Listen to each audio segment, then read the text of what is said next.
Most businesses are sending the wrong signals back to Meta, and it's quietly hurting their ad performance. Let me walk you through a simple framework that can fix this. And once you see it, you probably won't see it, especially if you're spending money on Facebook ads right now. I call this the qualified signal framework. Here's the problem.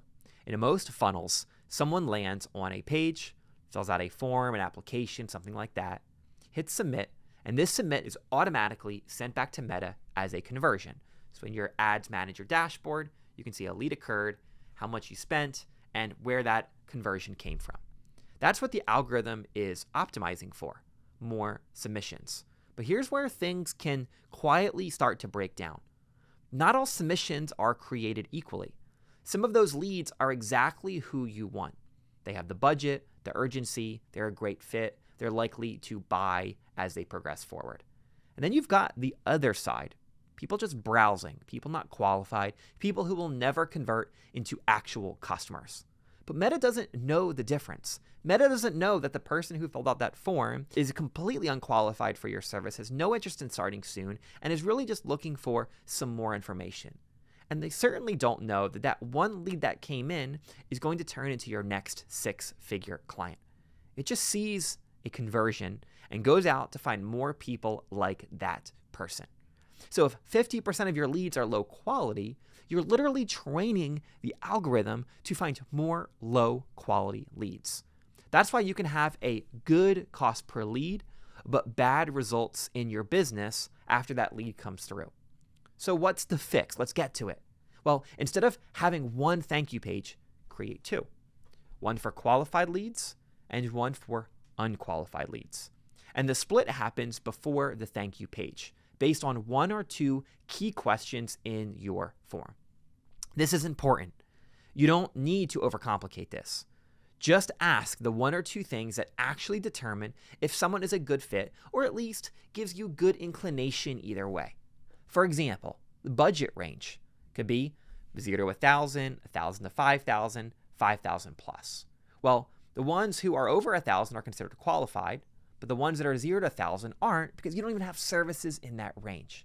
Timeline. Are you looking to start immediately, in the next 3 months, in the next 6 months, or farther out than that? Well, maybe the ones that are farther out than that aren't considered the qualified, urgent buyers you're looking for. Experience level. Have you tried this before? Yes, no, maybe. That can determine quality of a lead, whether they're ready now or just researching. Whatever matters for your business, you have to decide on those questions. If they meet your criteria, they get sent to your qualified thank you page. You're going to have to set that up in the back end where it automatically sends them to a certain page based on the answers of their questions. And if they don't, they get sent somewhere else. Maybe it's the same exact page. It's just a different URL slug that says they're unqualified. Now here's where this becomes powerful. You only fire your conversion event on the qualified thank you page.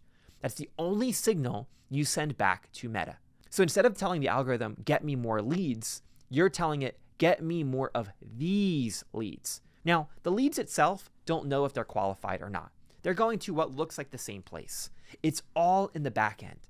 But let's say you have 10 leads that come in a single day.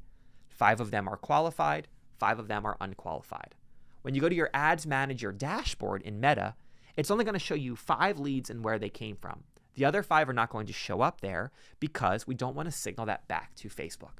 You're telling Meta that you want more of the ones that actually matter to your business. And over time, this changes everything because Meta is constantly learning.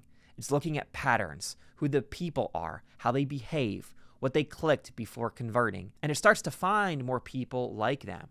Now, instead of optimizing for volume, you're optimizing for quality just as much. This also solves a big problem a lot of businesses run into. They think their ads aren't working, but really, their ads are doing exactly what you told them to. They said, get me leads, and Meta delivered leads. It just didn't know what kind of leads you actually wanted. This is how you fix that. And the best part, this doesn't require more budget, doesn't require a new offer. You're just improving the signal of the funnel you're already running. And when the signal improves, the system improves. Better leads, better conversations, better conversion rates on the back end. Now, one thing I'll add, don't go overboard with your qualification. If you make it too strict, or perhaps you have too many questions, you can starve the algorithm of data because you're actually shying good leads away.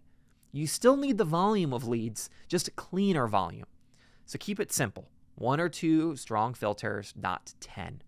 And at the end of the day, Meta is only as good as the information you give it. And if you're telling it that every lead is a good lead because they don't know the difference, it's going to believe you. But when you start separating the signal and only optimizing for the people that actually matter to your business, everything gets better from there.